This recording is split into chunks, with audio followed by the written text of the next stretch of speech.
오늘 잘 오셨습니다. 예배 전에 제가 본당에서 준비를 하고 봉사관에 갔더만은 우리 윤 집사님이 하시는 말씀이, 목사님 마스크를 안 쓰는 게 좋을 것 같아요, 그러는 거예요. 마스크를 쓰면 이 마스크가 이게 플라스틱 재질로 만들어졌기 때문에 폐암이 걸릴 수 있다는 거예요. 그러면서 하는 이야기가, 마스크를 쓰면 폐암이 걸리고 또 마스크를 벗으면 코로나에 걸리고 어쩌면 좋을까요? 그러는 거예요. 그래서 죽는 이야기 듣지 말고, 그런 거 보면서 죽는 이야기 보지 말고 사는 이야기 성경을 보시라고 이야기하니까 옆에 최 집사님이 맞아요 그러는 거예요. 여러분, 우리 뉴스를 들어보면요, 전부 죽는 이야기, 사고 난 이야기, 안 된 이야기밖에 없습니다. 정말 사는 이야기는 하나님 말씀이 사는 이야기인 줄 믿습니다. 사는 이야기 가까이 하시기 바랍니다. 죽는 이야기 이거 막 들여다보고, 요즘 젊은 친구들이 지하철 타고 가보면 전부 다 하나같이, 아니 젊은 사람 이야기할 거 없어요. 뭐 젊은이부터 머리가 희끗하신 분까지 전부 다 한결같이 들여다보는 게 있습니다. 뭘 들여다본다고요? 예, 휴대폰. 네, 거기에 뭐 밥이 나옵니까? 뭐가 나옵니까?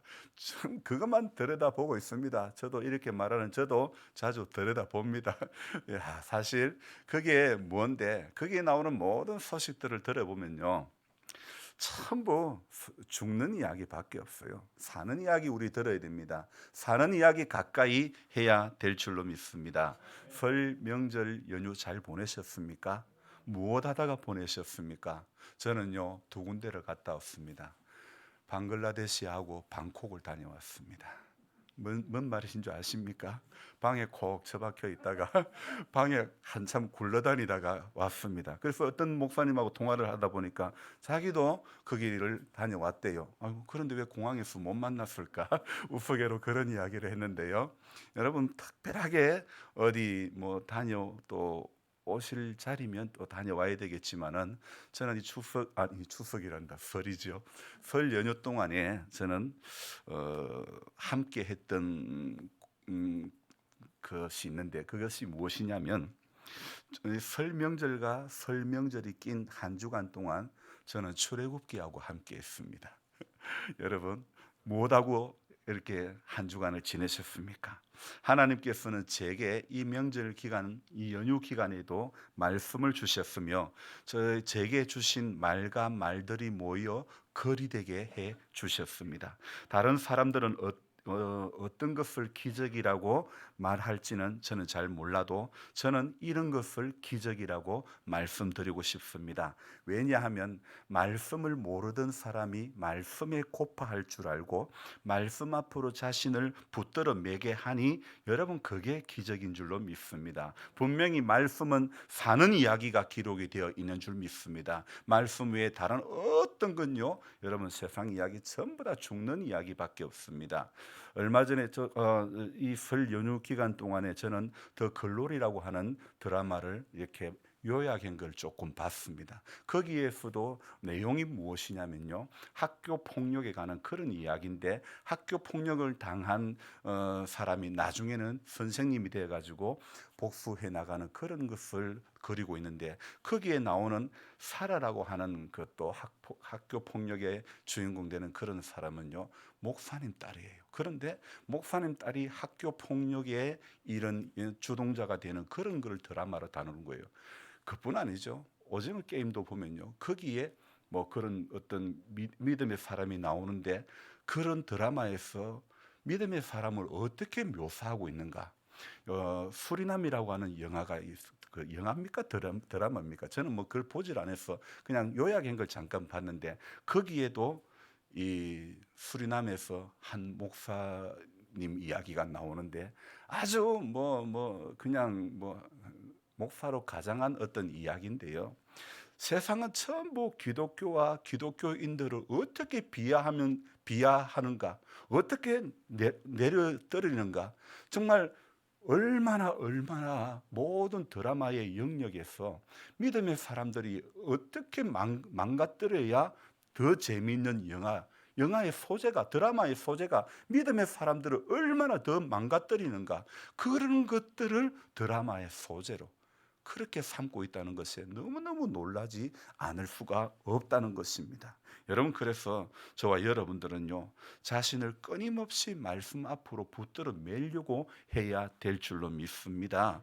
전에는요, 토요일 설교 준비한다고 다른 목사님들은 잠을 못 자는데 저는 푹 잔다고 그렇게 말씀드린 적 있죠.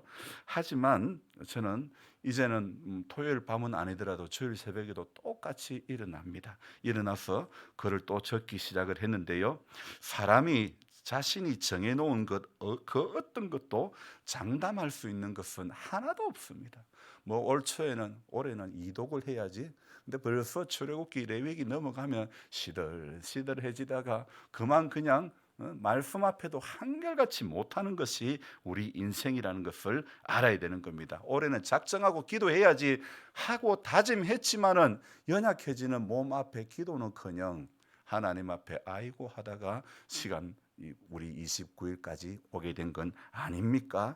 여러분, 우리가 분명히 알아야 되지만은 시간의 흐름 속에서 내 안에 큰 가치는 변하면 안 되겠지만은 작은 가치는 언제든 변해야 된다고 저는 생각합니다. 여러분, 이 큰 가치는 믿음이라고 말씀드릴 수 있고, 작은 가치는 자신이 가지고 있는 고집이라고 또 말씀드릴 수 있습니다. 물론 여러분, 그래서 신앙생활은요, 큰 가치는 꽉 붙잡고 끝까지 가야 되는 것이고, 그리고 작은 가치 같은 것은 바로 인생의 고집은 순간순간 꺾어야 되는 줄로 믿습니다. 저는 몇 년 전에 수박을 심어봤습니다. 수박모가 자라가면요, 마디마디마다 순이 다 나오는 거예요. 또 5마디쯤 가면 수박꽃이 피고 수박이 달리고, 또 그 수박이 달린 그 마디 지나면 또 마디가 열릴 때마다 또 순이 나오고 또 순이 나오고, 계속해서 이게 수박을 뭐 다 딸 때까지 순을 제거해야 되는 것을 저는 수박 농사를 해보면서 경험을 했던 것입니다. 여러분, 우리 안에도요, 변화를 향해 가는 인생의 여정 속에서 끊임없이 튀어나오는 것들을 우리가 제거해야 되는 줄 믿습니다. 수박 그 순을 따듯이요, 끊임없이 변화를 향해서 가는 인생의 여정 속에서 우리 안에 튀어나오는 격가지 순들을 전부 다 잘라내어야 되는 것입니다. 말이라는 것은요, 말 자체도요, 좋아야 하지만은요, 말의 어감도 좋아야 되는 것입니다. 자, 바로 앞에 변화를 향해 가는 인생의 제가 여정이라고 말씀드렸지 않습니까? 원래는 천국을 향해 가는 인생의 여정이라 이렇게 적으려고 하다가, 이 말이라는 게 어감이 좋아야 되거든요. 그래서 말의 어감이, 제가 설교를 또 이렇게 글을 적으면서도 이 말보다는 이 말이 어감이 더 좋다, 늘 그걸 생각을 한단 말입니다. 그래서 잘못 적었을 때는 컴퓨터 자판을 다시 지워가지고 이 어감을 써야지, 이렇게 늘 생각을 한단 말입니다. 여러분, 바로 여기에서 우리가 또 한 가지 건져야 될 점이 있습니다.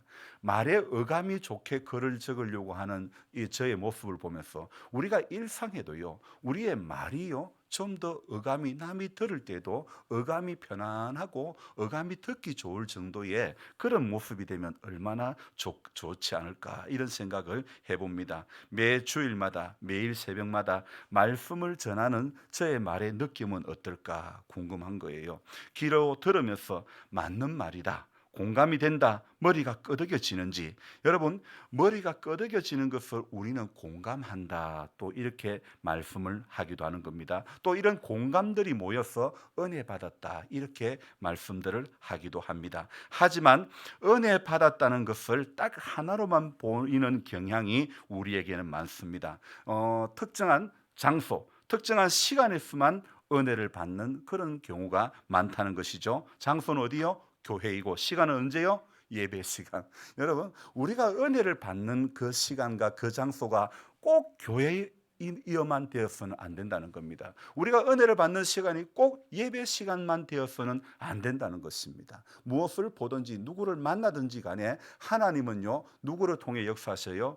말씀 가운데도 역사하지만은 어느 누구를 통해서도, 자연을 통해서도, 그냥 이 말 못하는 짐승을 통해서도 우리에게 깨닫게 해 주심이 있는 줄 믿습니다. 그래서 특정한 시간, 특정한 장소에서만 하나님 말씀하시는 것이 결코 아님을 우리는 알아야 됩니다. 순간순간 우리는 귀를 쫑긋하며 하나님 오늘 무엇을 말씀하시려 합니까? 예배당에 오셨어도 그렇게 기도해야 되겠지만은 예배당 문을 열고 나가는 순간에도 하나님 오늘도 어느 누구와의 만남을 통해서 무엇을 말씀하시는지를 제가 깨닫기를 원합니다. 우리는 이렇게 기도하며 하루하루 살아가야 될 줄 믿습니다. 그래서 여러분 성경에 보십시오. 말씀을 강론할 때에 졸다가 삼층에 떨어져서 죽은 사람도 있습니다. 여러분 말씀을 전하는 자리에서 졸다가 떨어지면 안 되는 것입니다. 믿음의 나락으로 떨어지면 안 되는 것입니다. 여러분 특정한 곳에서만 은혜 받고 특정한 시간에만 받아야 하는 것이 아닙니다. 하나님의 은혜는요 시간과 장소에 관계없이 우리 가운데 항상 내려지고 있는 줄로 믿습니다. 사모하는 자에게 하나님은 언제나 하늘의 만나와 같은 은혜를 준비하고 계시는 줄로 믿습니다. 문제는요 우리가 신앙생활하면서 우리가 조금 아는 것으로 하나님의 생각마저도 단정해 버릴 때가 많다는 것입니다. 다시 말씀드립니다. 우리가 신앙생활 오래 하다 보면 우리가 조금 아는 것으로 하나님도 이러실 거야, 하나님의 생각마저 단정해 버릴 때가 참 많다는 것을 우리가 알아야 됩니다. 이것을 뭐라고 말합니까? 교만이라고 말하는 것입니다. 여러분 교만이 다른 게 아닙니다. 우리의 작은 생각으로 창조주의 마음을 읽으려고 하는 것이 바로 교만인 것입니다. 이런 사람은요 사극 용어로 말한다면 대역죄인입니다. 하나님 앞에 대역죄인이 될 수 있습니다. 그런데 우리 하나님은 우리 모든 행실을 기억하시는 하나님이 아니라 어떤 하나님? 우리 모든 형편을 기억하시는, 내 모든 형편을 다 기억하시고 늘 나와 동행하옵소서. 같이 불러줘야 내가 힘이 좀 덜 들 텐데. 아이고 참, 그래 좀 도와주세요. 다시 해봅시다. 내 모든 형편을 다 기억하시고 늘 나와 동행하옵소서. 그래도 힘드네 높아서. 여러분요 우리 힘들고 어려울 때 같이 도와주셔야 되는 거예요. 예수를 믿는데 같은 교회에서 신앙생활하면서 다 인생의 연수 앞에 안 아픈 분들이 없습니다. 특별히 어떤 분들은 마음이 아파요. 마음 아픈 분들, 우리 함께 신앙생활 한다는 것은 도움의 손을 내밀며 함께 기도해 주는 그 자리로 나아가는, 그래서 하나님 우리 집사님 다시 기도하게 해주십시오. 은혜 받게 해주십시오. 믿음의 자리에서 낙오되지 않게 해주십시오. 그런 마음으로 하나님 앞에 늘 간구해야 될 줄로 믿습니다. 어제 재작년까지 같이 성경을 읽었던 집사님께 안부 전화를 드렸더니 전화를 받지 않으십니다. 이분이 저보다 10살이 많으신 분인데 남편 보내고 혼자 된 지 한 8년 9년 정도 되신 분인데 며칠 전에도 통화를 해보니 그때는 이번 명절에 내가 코로나에 걸려서 아이들도 못 오게 하고 꼼짝도 못하고 혼자 집에 있다고 하셔서 어제 지금은 몸이 어떠신가 싶어서 전화를 드려봤습니다. 안부차 또 전화를 드렸죠. 안 받으시더니 밤 9시경에 다시 전화가 왔습니다. 병원에 입원까지 하셨답니다. 코로나는 어느 정도 다 나아서 월요일 퇴원해도 되는데 이분이 자기 마음을 주체할 수 없다 그렇게 이야기합니다. 괜히 목사님 안 해도 될 걱정을 하고 괜히 제 안에 우울증이 오는 것 같다고, 그렇게 목사님께 이 말씀을 드려도 나아지는 건 없는데 내가 말을 하게 된다고. 그래서 저는 그 말씀을 들으면서 집사님 괜찮습니다 하십시오. 말을 하시고 나야 좀 마음이 편하다고 말씀드리며 그가 하는 말씀을 잘 경청해드리고 기도를 해드렸습니다. 저는 원인이 뭔지 확실히 압니다. 하지만 본인이 깨닫기를 원하며 말씀을 드리지 않았습니다. 4년 전에 이분의 집에 자꾸 뱀이 들어와서 집 수리를 해드렸죠. 집이 너무 예쁘게 나왔고 본인도 만족했고 땀 흘린 저도 너무 보람된 시간이었죠. 이분은 집 안에서 텐트를 치고 생활했던 분입니다. 워낙 집이 추워가지고 그렇게 텐트를 치고 살아야 할 정도로 춥고 그렇게 힘들었는데, 지금은 모든 방을 전부 다 난방을 다 틀어놓아도 심야 전기 요금이 전에 텐트 치놓고 살 때보다도 더 적게 나오는 거죠. 그렇게 따뜻한 집으로 변신했던 것이죠. 집은 따뜻해도 이번에 마음이 너무 외로운 거예요. 마음이 너무 아픈 거예요. 하지만 사람들은요, 이 집이 편해지더라도 삶의 자리가 편해지면, 또 삶의 자리가 어려워지면 생겨나는 것이 핑계와 원망, 변명, 이런 것들이 많이 생겨나는 것 같습니다. 이 집사님도 제가 섬기는 방에서 말씀을 잘 읽어 오셨는데 작년에는 따로 읽으시겠다면서 그 방을 나가셨습니다. 그리고 1년의 시간이 지났습니다. 결과는 우울증이 올 것 같고 안 해도 될 걱정만 하고 모든 게 다 불안한 것입니다. 여러분, 오늘 이 이야기는 무엇입니까? 여러분, 말씀으로부터 멀어지면 괜히 우울증이 옵니다. 말씀으로부터 멀어지면 괜히 외로워지는 겁니다. 말씀으로부터 멀어지면 괜히 안 해도 될 걱정만 계속 늘어나게 많아지게 된다는 것입니다. 여러분, 이분의 집이 마을에서도 외딴 집이고 교회 가도 잠시 예배만 드리고 혼자 집으로 오고 말고, 코로나로 교제가 좀 많이 쉽지가 않으니까 뭐 밥도 못 먹고 그런 예배만 드리자마자 집에 오게 되고, 또 예배를 드리러 가려고 해도 안동 이마댐 있는 데서 청송 진보까지 그렇게 가려면 10km를 또 가야 되고, 그러니 교회 가는 것마저도 쉽지가 않은 그런 가운데 있는 거예요. 그래서 이분이 집도 너무 외로운 곳에 있어가지고, 외딴 곳에 있어가지고 그래도 내가 마을 사람하고 좀 어울리면 좀 낫지 않겠나 싶어가지고 경로당 가서 하트 치고 노는 것이 이렇게 쳐다보면 자기는 그게 또 취미가 안 맞는 거예요. 일처리야 일하느라고 정신이 없지만은 지금은 겨울이라 일도 못하고 매일매일 고독한 거예요. 그러니 우울증 같은 것이 올 수밖에 없는 겁니다. 제가 늘 이렇게 꼭두새벽 묵상을 보내드려도 이분이 어제 말씀합니다. 목사님, 내 마음이 이러니 그것도 볼지도 못하고 막 그러는 거예요. 여러분, 말씀 앞에 끊임없이 자기를 붙들어 매지 않으면요, 우리는요 자꾸 헛된 것이 우리 마음과 생각을 붙잡게 됩니다. 그러면요 누구라도 우울증 올 수밖에 없어요. 그러면 누구라도 고독해질 수밖에 없어요. 말씀으로 우리를, 말씀 가운데로 저와 여러분들이 나아가야지 우울증이 안 오는 거예요. 경로당에 가서 뭐 구경한다고 그게 뭐 사람 만나 이야기한다고 내 마음의 고독한 것이 사라질 줄 압니까? 돌아서서 집에 오면 여전히 고독하고 여전히 외로운데요.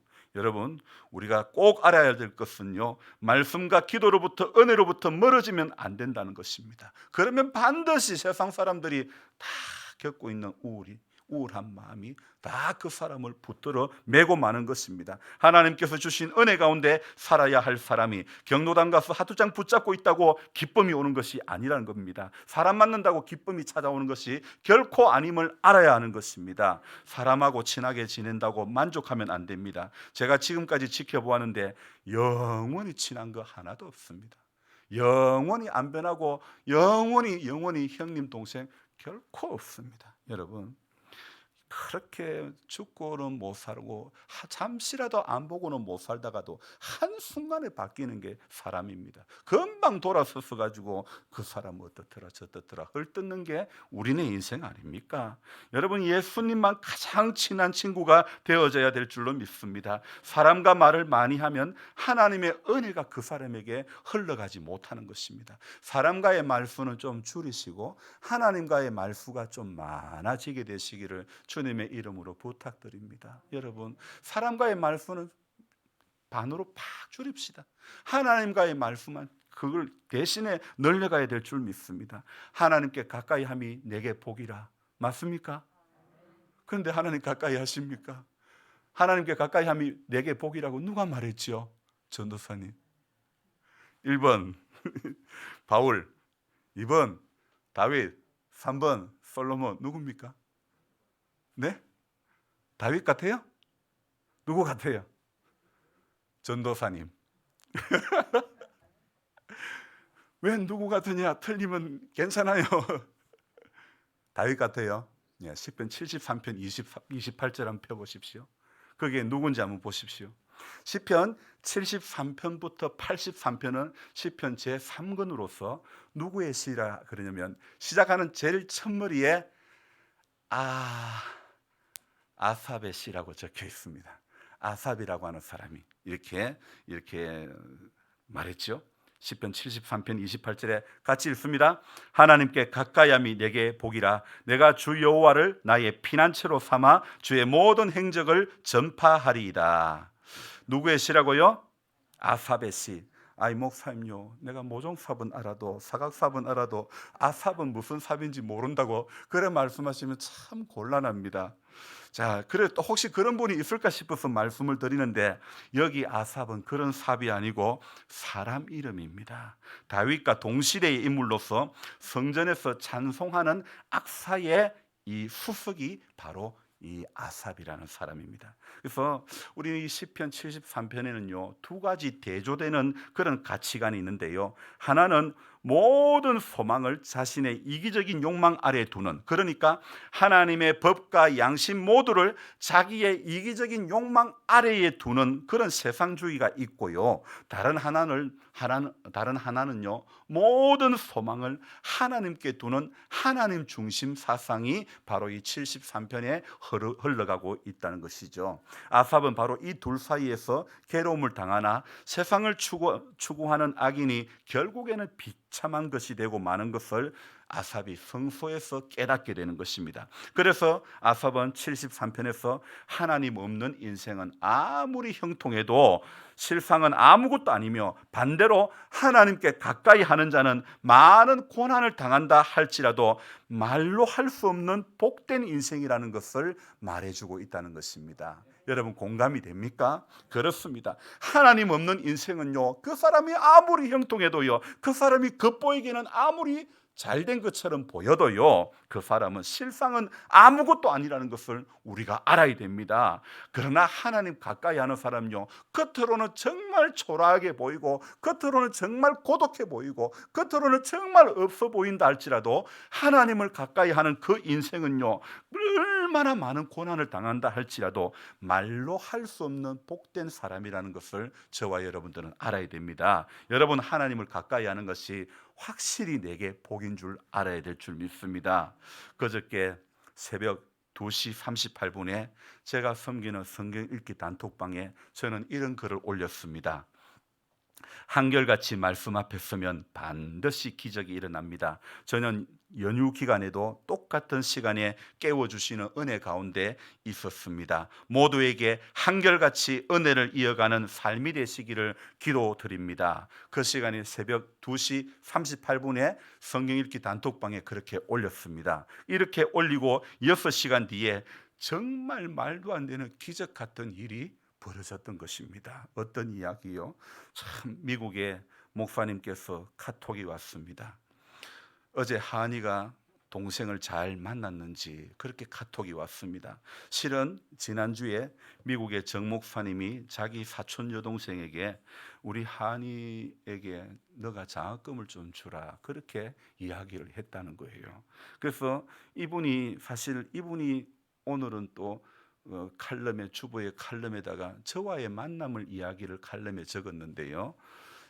이분의 이야기가 참 사실 목사님이 제게 카톡 한이가 동생하고 잘 만났는지 묻는 그 카톡이 오고 난 뒤에 얼마 후에 하은이에게 전화가 왔습니다.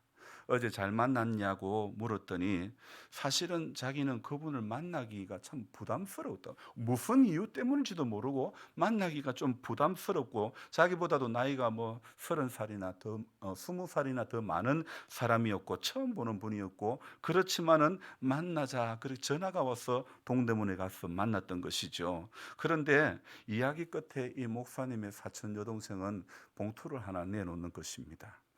하은이가 깜짝 놀라며 이건 못 받겠다고 말했던 것이죠.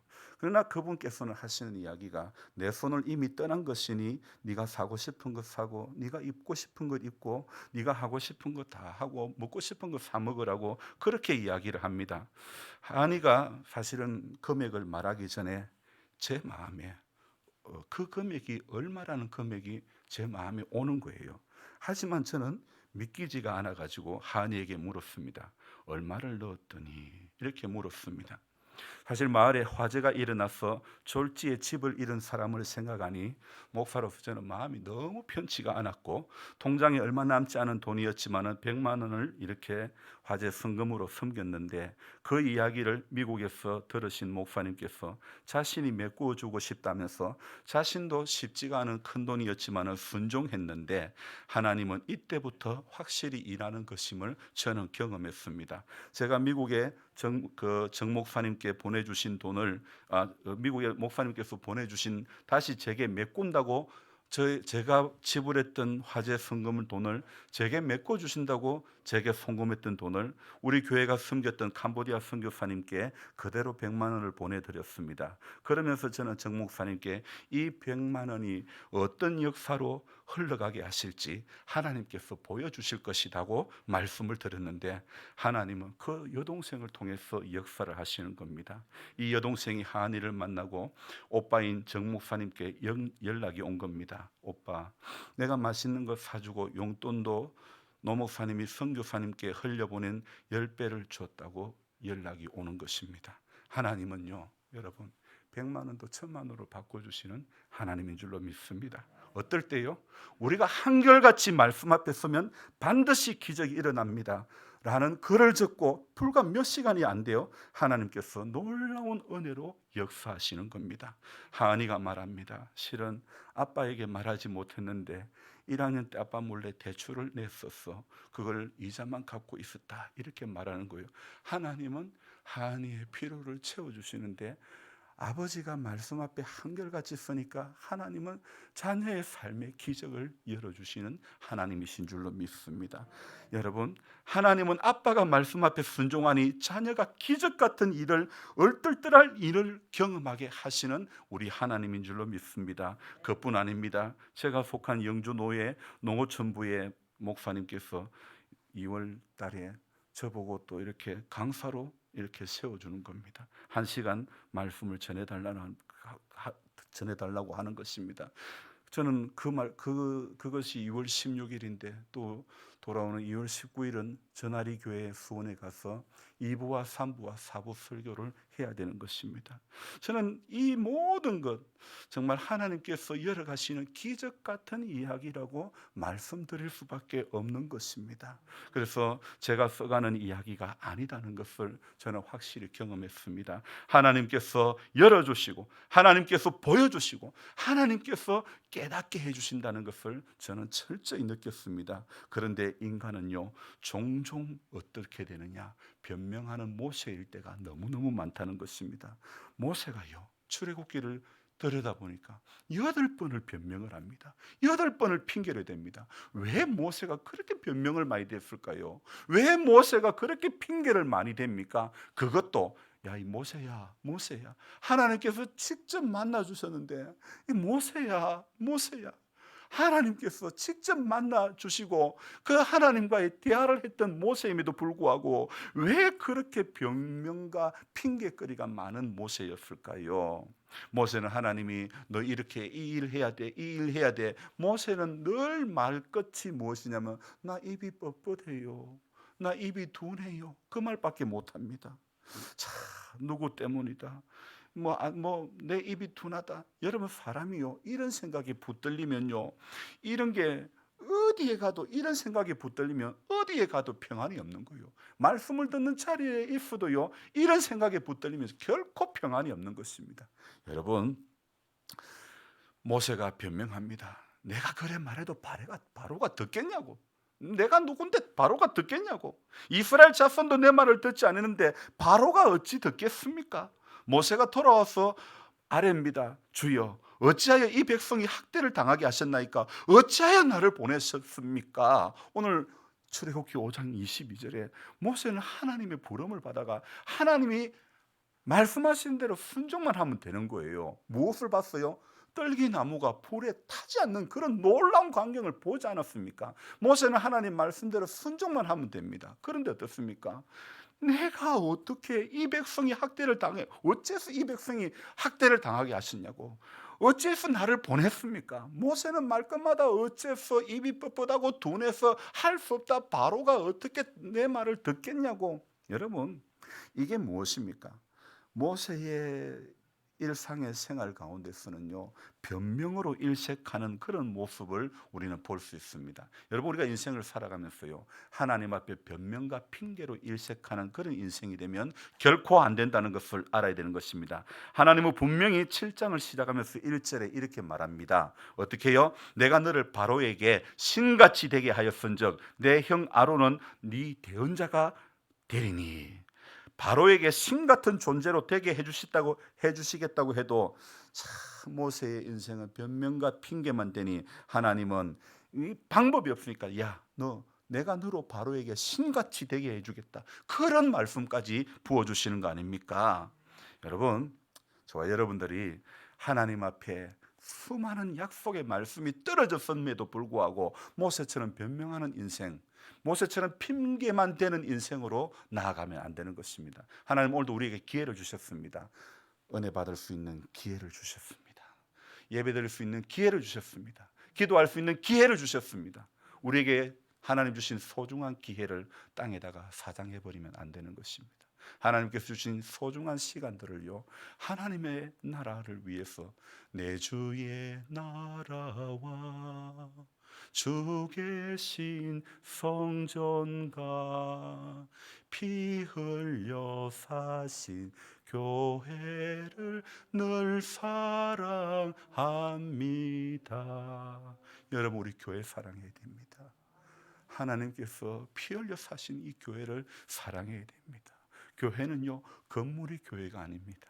우리의 성도의 모임이 교회인 줄 믿습니다. 그래서 서로 사랑하며 서로 외로움을 서로 위로해주고 서로 덮어주고 서로 용납해주고, 그렇게 하나님의 교회를 세워나가야 할 우리들인 줄 믿습니다. 하나님 우리에게 주신 소중한 시간들을요, 하나님 원치 않는 모습에 사용하지 마시기를 바랍니다. 이걸 하나님이 기뻐하실까? 아니, 하나님 이걸 더 기뻐하실 거야. 여러분, 미국의 그 목사님 사촌 여동생이 교회도 참 많이 세웠다고 하더군요. 이분이 나이는 50대인데 얼굴은 20대예요. 여러분, 예수를 잘 믿으면 하나님은 우리의 물리적인 나이까지도 막 뛰어넘게 해 주실 줄 믿습니다. 왜? 그런 곡이 있잖아요. 은혜로 얼굴이 환해요. 성령의 충만한 모습을 서로가 느껴요. 할렐루야, 할렐루야. 제가 한번 해봤습니다. 우리 전도사님이 빵 터지네. 여러분, 얼마나 좋아요. 은혜로 얼굴이 환해야 되는 거예요.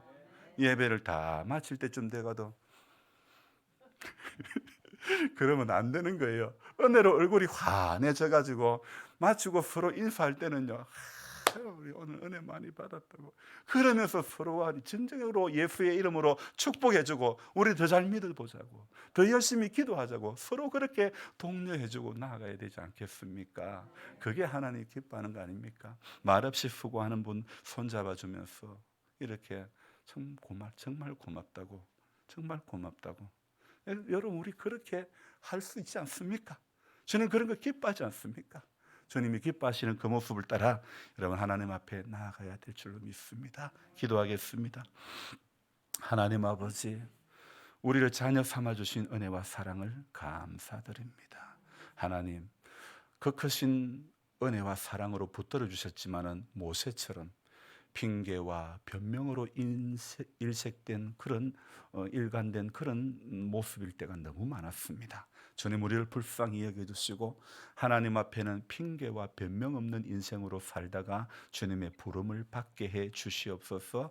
병든 것이 핑계가 될 수 없습니다. 아픈 것이 핑계가 될 수 없습니다. 하나님 아버지, 외롭다고 핑계될 수 없습니다. 말씀 앞에 서지 않으니 외롭고 말씀 앞에 서지 않으니 우울증이 오는 것이고 말씀 앞에 서고 예배를 드린다고 해도 온 마음을 다해, 우리 예배 시작할 때에 온 마음 다해 주 사랑하라, 생명 다해 주 사랑하라 인데 정말 온 마음 다해 주님 사랑하고 있습니까?